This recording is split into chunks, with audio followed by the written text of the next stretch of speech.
ನೋಡ್ರಿ 1937ರಲ್ಲಿ ಸರ್ದಾರ್ ಪಟೇಲ್ ಅವರು, ನೇತಾಜಿ ಸುಭಾಷ್ ಚಂದ್ರ ಬೋಸ್ ಅವರು, ಪಂಡಿತ್ ನೆಹರು ಅವರು ಮತ್ತು ರವೀಂದ್ರನಾಥ್ ಟೆಗೋರ್ ಅವರು ಇವರೆಲ್ಲರೂ ಸೇರಿ ಒಂದು ತೀರ್ಮಾನಕ್ಕೆ ಬಂದರು, ಎಷ್ಟು ಹಾಡಬೇಕು, ಯಾಕೆ ಹಾಡಬೇಕು ಅಂತ. ಅದನ್ನು ನಾವು ಅಳವಡಿಸ್ಕೊಂಡು ಬರ್ತಾ ಇದ್ದೀವಿ. ಇವತ್ತು ಎಂದೂ ಇರಲಾರ್ದು ದೇಶ ಪ್ರೇಮ ಬಿ ಜೆ ಪಿಗೆ ಎಲ್ಲಿಂದ ಹರಿದು ಬರ್ತಾ ಇದೆ? ನಾನು ನಿಮ್ಮ ಹತ್ರ ನೀವು ನನಗೆ ಕೇಳ್ತಿರಲ್ಲ ಯಾವಾಗಲೂ, ಬಿ ಜೆ ಪಿಯವ್ರ ಮುಂದೆ ಇದೇ ಮೈಕು ಇದೇ ಕ್ಯಾಮ್ರಾ ಇಟ್ಬಿಟ್ಟು ಒಂದೇ ಮಾತರಂ ಗೀತೆಯನ್ನು ಸಂಪೂರ್ಣವಾಗಿ ಹಾಡಕ್ಕೆ ಹೇಳಿ, ಅವ್ರಿಗೆ ಬರುತ್ತಾ ನಾನು ನೋಡ್ತೀನಿ. ಅಟ್ಲೀಸ್ಟ್ ಫಸ್ಟ್ 2 ಸ್ಟ್ಯಾನ್ಸಾ ಹಾಡಲಿ, ಲಾಸ್ಟ್ 2 ಸ್ಟ್ಯಾನ್ಸಾ ಬಂದಿಲ್ಲ ಆದರೂ ಪರವಾಗಿಲ್ಲ, ಯಾಕಂದ್ರೆ ನನಗಂತೂ ಬರೋಲ್ಲ, ಲಾಸ್ಟ್ 2 ಅಂತೂ ನನಗೂ ಗೊತ್ತಿರಲಿಲ್ಲ. ಇತ್ತೀಚೆಗೆ ಸ್ಟಾರ್ಟ್ ಮಾಡಿರೋದು ಕಾನೂನಾತ್ಮಕವಾಗಿ. ನಾನು ಕೇಳ್ತಾ ಇರೋದು ಅವ್ರಿಗೆ ಬರುತ್ತಾ? ಆಮೇಲೆ ಇವ್ರಿಗೆ ಇಷ್ಟೇ ದೇಶಭಕ್ತಿ ಉಕ್ಕು ಬರ್ತಾ ಇದ್ದಾರೆ, ಹರಿತಾ ಇದ್ದಾರೆ ಇವರಲ್ಲಿ. ಫಸ್ಟು RSS ಶಾಖೆಗಳಲ್ಲಿ ನಮಸ್ತೆ ಸದಾ ವತ್ಸಲೆ ಅದು ಬಿಟ್ಟು ಒಂದೇ ಮಾತ್ರ ಮಾಡಕ್ಕೆ ಸ್ಟಾರ್ಟ್ ಮಾಡಲಿ. ಹಿಂಗೆ ಬಿಟ್ಟು ಕೈ ಜೋಡಿಸಿ ನಮ್ಮ ರಾಷ್ಟ್ರಧ್ವಜಕ್ಕೆ ನಮನವನ್ನು ಸಲ್ಲಿಸಲಿ. ಅದಾದ್ಮೇಲೆ ನಮ್ಮ ಹತ್ರ ಬರಲಿ. ಇವ್ರು ಯಾರ್ರೀ? ದೇಶದ ಇತಿಹಾಸದಲ್ಲಿ ಏನು ಕೊಡುಗೆ ಇದೆ ಇವರು? ಸ್ವತಂತ್ರ ಹೋರಾಟದಲ್ಲಿ ಏನು ಮಾಡಿದ್ದಾರೆ? BJP ಅವ್ರು ಇರ್ಬೋದು, RSS ಅವ್ರು ಇರ್ಬೋದು.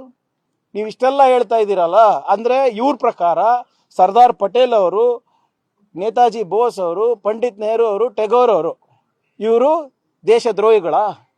ಇವ್ರು ತಾನೇ ತೀರ್ಮಾನ ಮಾಡಿದ್ದು, ಇವ್ರು ತಾನೇ ಹೇಳಿದ್ದು. ಅದನ್ನು ನಾವು ಒಂದು ಸಂಪ್ರದಾಯ ಮಾಡ್ಕೊಂಡು ಬರ್ತಾ ಇದ್ದೀವಿ. ಇವರಿಗೆ ಏನಾಗಿದೆ ಗೊತ್ತಾ? ಪೇಪರ್ ಲೀಕ್ ಬಗ್ಗೆ ಚರ್ಚೆ ಮಾಡ್ಲಿಕ್ಕೆ ಆಗ್ತಾ ಇಲ್ಲ. ಮೋದಿಯವರ ಏನು ಪಾಪ್ಯುಲಾರಿಟಿ ಕಮ್ಮಿ ಆಗ್ತಾ ಇದೆ, ಅದನ್ನು ಎದುರಿಸೋಕೆ ಆಗ್ತಾ ಇಲ್ಲ. ಏನಿವತ್ತು ಜೆನ್ಜಿ ಅವರು ಬಂದು ಪ್ರತಿಭಟನೆ ಮಾಡ್ತಾ ಇದ್ದಾರೆ, ಅದಕ್ಕೆ ಉತ್ತರ ಇಲ್ಲ. PM ಕೇರ್ಸ್ ಫಂಡಲ್ಲಿ ಏನು ಭ್ರಷ್ಟಾಚಾರ ಆಗಿದೆ, ಚಂದಾ ಚೋರಿ ಅಯೋಧ್ಯ ಮಂದಿರದಲ್ಲಾಗಿದೆ, ಅದನ್ನು ಎದುರಿಸೋಕ್ಕಾಗ್ತಾ ಇಲ್ಲ.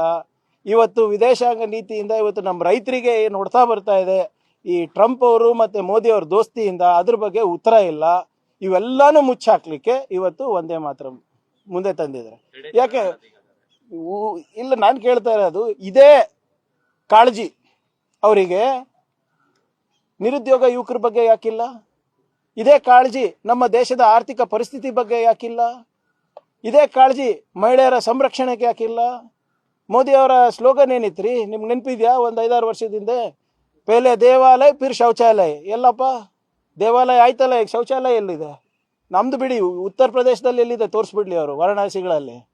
ಸೊ ಇವೆಲ್ಲನೂ ಕೂಡ ಅಟೆನ್ಷನ್ ಡೈವರ್ಟಿಂಗ್ ಟ್ಯಾಕ್ಟಿಕ್ಸ್ ಇವ್ರದ್ದು ಮುಂಚೆಯಿಂದಾನು ಕೂಡ. ಈಗ ಇದಕ್ಕೆ ಅದಕ್ಕೆ ಏನು ಸಂಬಂಧ ಹೇಳಿ? ನಡ್ಕೊಂಡು ಈಗ 75 ವರ್ಷ ದೇಶ ನಡ್ಕೊಂಡು ಬಂದಿದೆ ಅಲ್ಲ ಸ್ವತಂತ್ರ ಬಂದಾದ್ಮೇಲೆ. ಇವೆರಡೇ ಚರಣದಲ್ಲಿ, ಇವೆರಡೇ ಸ್ಟ್ಯಾನ್ಸಾ ಮೇಲೆ ಬಂದಿದೆ ಅಲ್ಲ. ಸುಮ್ಮನೆ ಇವತ್ತು ಅವರಿಗಂತೂ ಹಾಡಕ್ಕೆ ಬರೋದಿಲ್ಲ, ಏನಿಲ್ಲ. ನೋಡೋಣ, ಕರ್ಸ್ರಿ ಅಪ್ಪ ಅವ್ರು ಯಾರು RSS ದವರಿಗೆ BJP-ದವ್ರಿಗೆ, ನೋಡೋಣ ಫುಲ್ ನ್ಯಾಷನಲ್ ಸಾಂಗ್ ಹಾಡಕ್ಕೆ ಆಗ್ತಾರೆ ವಿತೌಟ್ ಟೆಲಿಪ್ರಾಂಪ್ಟರ್. ಅಮಿತ್ ಶಾ ಅವರು ಮತ್ತು ಮೋದಿ ಅವರು ಹಾಡ್ಬಿಡ್ಲಿ, ತೋರಿಸಿ, ನಾನೇ ರಾಜೀನಾಮೆ ಕೊಡ್ತೀನಿ, ಫುಲ್ ಸಾಂಗ್.